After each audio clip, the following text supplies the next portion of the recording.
দর্শক, এরা হচ্ছে এই কিশোর গ্যাংয়ের মোহাম্মদপুরের যে ডায়মন্ড ও বেধাক্কার যে 5 জনকে র্যাব অ্যারেস্ট করেছে।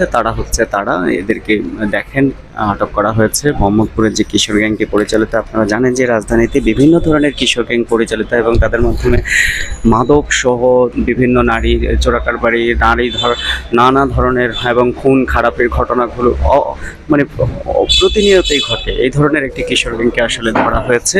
আপনারা দেখতে পাচ্ছেন যে এইসব কিশোর গ্যাংয়ের সদস্য তারা এই 5 জনকে এখান থেকে গ্রেপ্তার করেছে র্যাব, এবং র্যাবের পক্ষ থেকে এটি আসলে জানানো হয়েছে যে এই 5 জনকে তারা মোহাম্মদপুরের কিশোর গ্যাং দুটো, যে বেধাক্কা এবং ডায়মন্ড, এই দুটিতে তারা আসলে এই কিশোর গ্যাংটি পরিচালনা করত। আসলে এটি র্যাব 3-এ আসলে তাদেরকে অ্যারেস্ট করা হয়। র্যাব 3 তাদেরকে বিষয়ে আনুষ্ঠানিক ব্রিফিং করছে। এই যে দেখতে পাচ্ছেন দর্শক।